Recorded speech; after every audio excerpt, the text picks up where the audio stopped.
Hi, everyone. In this video, we're going to work on stanza 3. But before I do that, I just want to take a few minutes to remind everybody that this series is meant to be watched from the start to the end. If you're seeing this video for the first time, you probably want to go back and watch part 1 and part 2 first, because as I move along, I'm going to try to expedite things by not reiterating the information from prior videos. And in the first video, I really did a lot of explaining that was important. And then in the second video, we went over the second stanza, and I only explained things that needed to be added due to changes that Forrest made in the poem or something that I wanted to indicate, right? And I'm going to keep doing that. So each of these videos is going to be getting shorter and shorter. And before I do that, the second point I want to make, and although I said that I'm not really trying to teach you grammar here, it's better that you learn that on your own. I do want to kind of clarify infinitives, because when I discussed it in the previous video, since that's the first place Forrest used one of them, I kind of glossed over it, and maybe it was a bit confusing. So I want to explain it again, just very briefly. And I have 2 sample sentences here to do it. So the issue is that when you have a word such as to, we know that to can be a preposition, right? But to is also used to construct an infinitive. It would be the formula to make an infinitive is the word to plus a verb, all right? So to is the only preposition that can be used to make an infinitive. And there are many prepositions, like I said, above, below, to, so on. So at first glance, it appears easy. Okay, so I just figure out whether it's going to be a prepositional phrase or it's an infinitive. But you got to be careful, because in many cases, and in all 3 cases in Forrest's poem, the verb that you have there can be a verb or it can be acting as a noun, right? So you're going to run into that situation where it's going to confuse you. You're not sure how it's supposed to act, because a prepositional phrase always begins with a preposition, such as to, and it's always going to end with a noun. Now, in between those 2 things, you can have adjectives or determiners to further describe the noun, right? So that is an infinitive phrase. And in this first sentence, we know for sure, there's really nothing to, although park can be used as a verb, it's a really short sentence. And obviously, if we were talking about parking the car and I said, let's go to park, the way I'm using it here is certainly a noun. And the biggest giveaway, of course, is the fact that I have the article the here. I'm specifying which part, okay? So that's working as an adjective. So that's a dead giveaway, all right? So this here, in this case, is a prepositional phrase. Of course, since the beginning part of the sentence, this is also a prepositional phrase over here. But when we get to over here, how is it being used? Okay, because walk, just like the other 2 infinitives that Forrest used, he has to walk, to cease, and to seek. All right. And all 3 of those are being used as infinitives. And what I want to point out is, obviously, so now we need to decide, is this being used as a noun or a verb? One way and if there's no determiner there, right? So we don't have a determiner here. So it's not as easy as it was here to say, okay, this is definitely a prepositional phrase. Well, down here, we don't have that same thing. So one trick that you can use, and it doesn't always work, but I'm going to show it to you anyway because it's helpful. You take this word and replace it with another word, another noun, and I suggest that you use something, literally one word, something. Okay, replace this word with the word something, and look at your whole sentence and see if it makes sense. So if I said, "Let's go to the park to something," it doesn't really make sense in that case with something. So we can be pretty sure that this here is an infinitive phrase. All right. Now, an infinitive is acting as it's a verb within itself. So this here, okay, is a verb to walk. The whole thing grouped together as a group is a verb. So you can think of it this way as, exactly what it's saying here. Let's go to the park to walk. So we're gonna perform an action at the park. Okay. But grammatically, like I said, it's working as a noun in here. But that's important if you think about stanza 2, for example, right? He's clearly telling us that he wants to go to a place that we can perform the walk action. So that makes it really obvious that when he says put in below the home of Brown, we're assuming that when we put in below the home of Brown, we're heading to a place that we could walk from. Okay. That's our final destination, is to go to a place where we're going to walk. And then we're going to walk directly to the chest. Okay. So here's stanza 3. And I'm going to make this one relatively quick, but this is going to be kind of a complicated one. So make sure that you pay attention. I have 2 new grammatical things that I need to explain that we haven't seen up to this point yet in the poem. So that might make it take slightly longer, but let's just get on with it here. First thing we're going to do is just like normal. We're going to go through here and we're going to find the verbs. All right. So we have is. Okay. This apostrophe, this contraction is it is. So is the verb. So let's keep looking for the rest of the verbs. Here we go. We got another verb, is. Okay. Now this contraction here, there'll, is actually there will. And will is a helping verb that's helping be, and it's giving us the tense. In other words, it's telling us that there is going to be, or in the future, or from this point on, there will be. So that's our other verb. And those are the only two that we have here. So let's go ahead and let's try to find the subjects for those verbs. And they're either going to be a pronoun or a noun. So for the first verb, the subject is it. It's telling us right there, it is. So let's see what the second subject is. Okay. And by the way, it is a pronoun, but you should already know that by now. Here's a noun that's the subject for this verb. It's actually the word "and" that's the subject, and "the" is a determiner. But we're taking the whole thing is basically the subject. Which end? The end. Okay. So that's a noun. Here is the first thing I want to explain to you. There is the subject for this verb. But it's not what you might think it means. We're not talking about a physical place there. The way it's being used here is what they call an existential there. It's working as a pronoun, so it is a noun, but it's acting as a dummy subject. Okay, and this is usually only done with the verbs to be, and it's just, and we're saying that basically whether something exists or not, or we're going to draw attention to it. So in other words, this is think of this as like a placeholder. That's why it's a pronoun. Okay, but right now there, if it was a variable, is not pointing anywhere. Okay, and what I mean by existential is, let's say I wrote a sentence and I said, there is a God. Okay.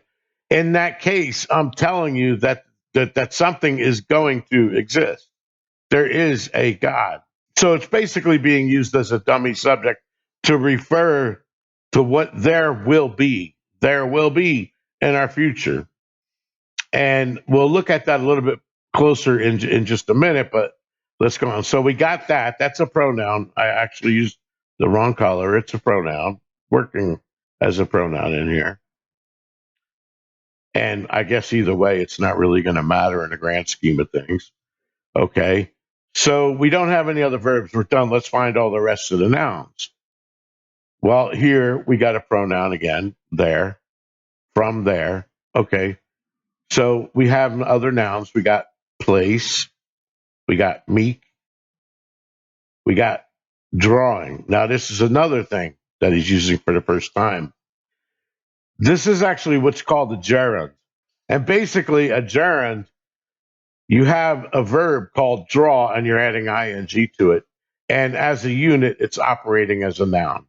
And as I said before, I'm not trying to teach you English.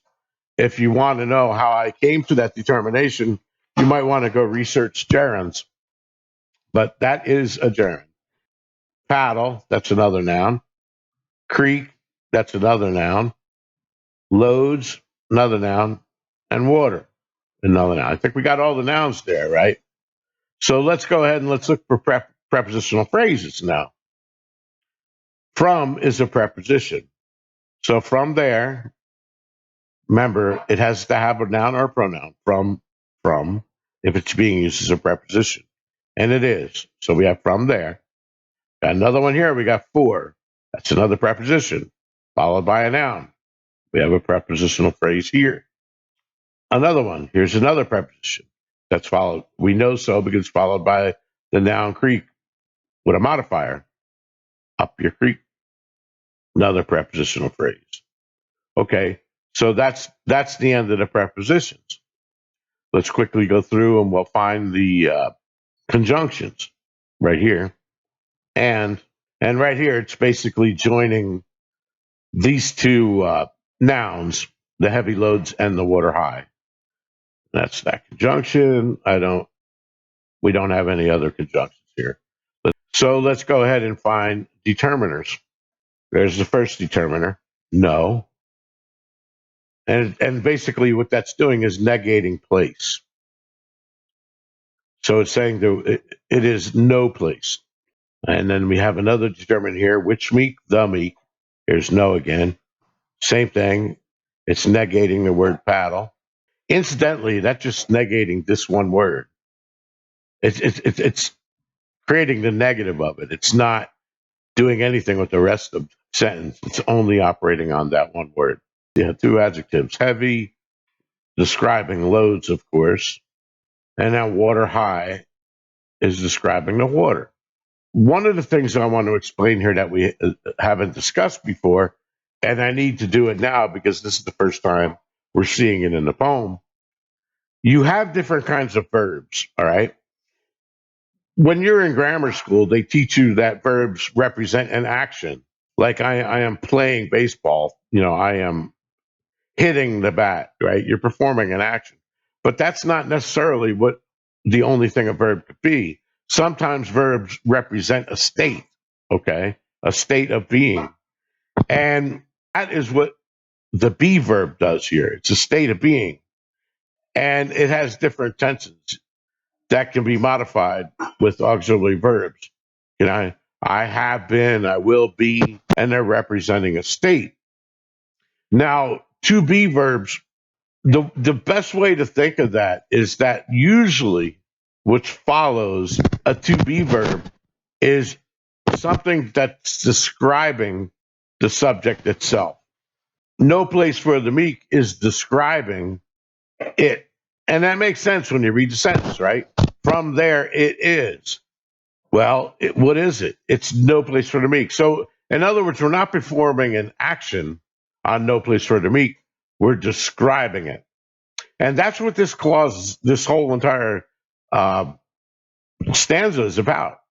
It's basically a series of adjectives describing the location from the point of view of where we currently are, which is below the home of Brown, where we put in. So we're standing where we put in, and he's describing back where we came from and where we're going to. Okay, so he's making it very clear here that we have, and incidentally, let me try not to get off case here. Just is an adverb, okay? And just is basically modifying this whole thing here, okay? Which is operating as an adjective. Heavy loads and water high, all right? So just heavy loads and water high. Just heavy loads, right? This is a clause, is a complete sentence right here. Okay. We could basically take the semicolon and make it a period. This is a sentence. There will be no paddle up your creek, just heavy loads and water high. Now, heavy loads and water high is actually modifying the noun paddle. Okay, so so there will be no paddle up your creek, just heavy loads and water high. If you want to understand make sure that you understand what I'm talking about here. This entire thing is modifying paddle. There's no paddle, but there's heavy loads and water high. All right. And we're going up the creek. He's telling us that. We know that for sure. What he's saying by no paddle is most likely you're going to have a road or a trail or something along a creek, right? He's telling you right out it's a creek. Not only is it a creek, it's your creek. And unfortunately, we're not going to be able to get to the reason for that until I start discussing the solve. But this is determining what creek it is. It's your creek, okay? And we're going upstream. So it's very clear here that we're not going to be in the water yet at this point. We're going upstream. We're not going to paddle. And we're going to a location that should have heavy loads and water high. And again, this is not a solution, so I'm not going to sit here and interpret any of these words yet. We're going to do that in the final video. Otherwise, these grammar analysis videos would take hours. So I'm not going to do that now. But when we do get to that point, I'm not going to do any of the stuff you're looking at now. I'm going to assume you understand and you watch the series and you know what each and every word means and how it's functioning. And not only that, more importantly, you know the context in which everything is being used. So basically, this is telling us what we're going to do, right? This is looking back at where we came from. And the key that gives that away is the fact that he has the word it here. So we're looking back. He's saying from below to Homer Brown, it. Now, if you remember it, we had it, begin it, where warm water salt and take it in the canyon down, not far but too far to walk. So from where we're standing below to Homer Brown, he's giving us a description of the place where we need to begin it. He's telling you here with these two adjectives. This is acting as an adjective, like I said earlier, and it's describing it. Okay, so it's no place for the meek, and the end is ever drawing nigh. All right, both of those are describing it, and then down here when we get to the second sentence, remember these are two sentences.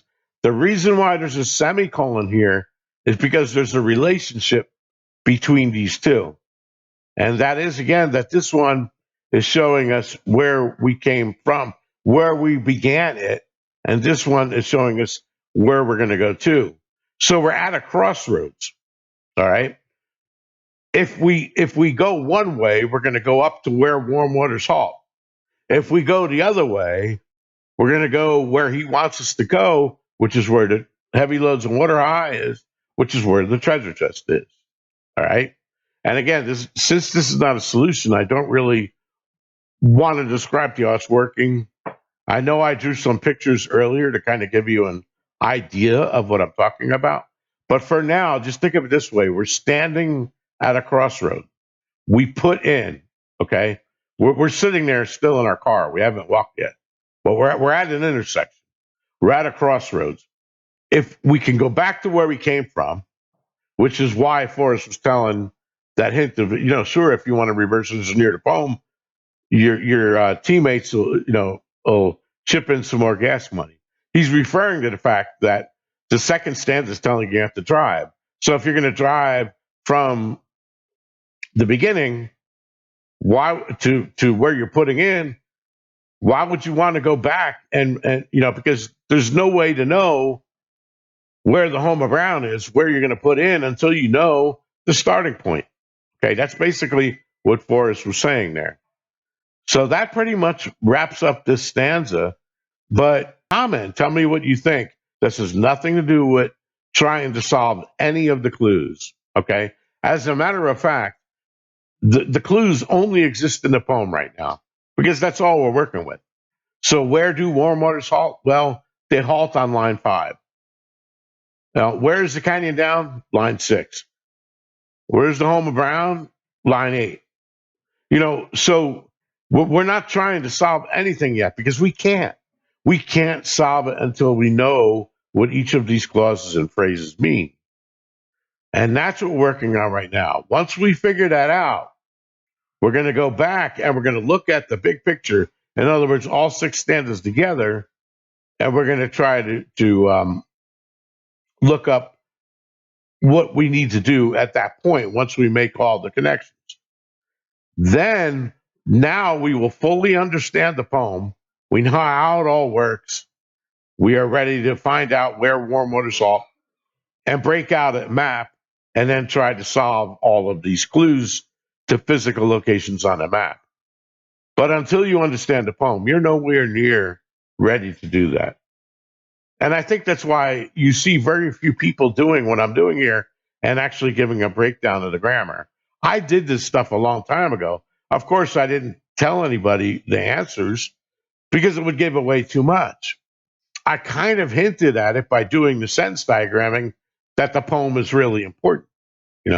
Back when I had those discussions with Sean Dodson, I was kind of hoping that somebody would have worked with me on that so we could do it as a collaborative effort. Nobody wanted to. And I found that kind of interesting because, maybe everybody wanted to keep everything secret to themselves, I imagine. But now that the chase is over, why not put it out there? It's over. The chest is gone. We don't know, just assume for now. So what the family said that Jack got it. But in any case, Forrest Fenn said the chase is over. There is no Chase 2.0. There is no treasure still there. And I confirmed that with Jack, assuming he's the finder again. I said, did you leave anything behind? Answer, no. And again, Forrest Fenn, the chest has been found. The chase is over. Go on the official website, OldSantaFeTradingCo.com. When you look at Thrill of Chase, the chest has been found. The chase is over. So why not go ahead and discuss this stuff now? Since apparently nobody else is going to put out a solution, I'm trying my best to come out with the most compelling thing to help give searchers closure. So anyway, this is really fun. Like I said, I'm enjoying this, and I can't wait to get on to the next stanza. Of course, we got 3 more to go. We're halfway done. The next stanza is going to be all about the blaze and finding the blaze. You're going to enjoy that one. In the meantime, what I suggest is that you go and review the other videos the other 2 videos in the series and put everything down on paper. Just try to draw pictures. Try to put in your mind the information that you're seeing in the poem. And keep your mind clean. Forget about your solve. Forget about Forrest Fenn. Forget about everything. Just focus on the poem. Don't use a map. Don't even think about what state it's in. At this point, you're not trying to solve anything. You're assuming that these places exist because he wrote about them in the poem. Look at it that way. Okay, so no place for the meek is right here. It's in the poem on this line. Now, obviously, physically, there's going to be such a place, but you can't find it until we finish the series. So please do me a favor, and it's not going to cost you anything. Please pass this link to these videos out or to the playlist for this series. And click like if you enjoyed it or dislike if you hated it. Either way, it helps my channel. Have a good day, folks. Talk to you later. Peace.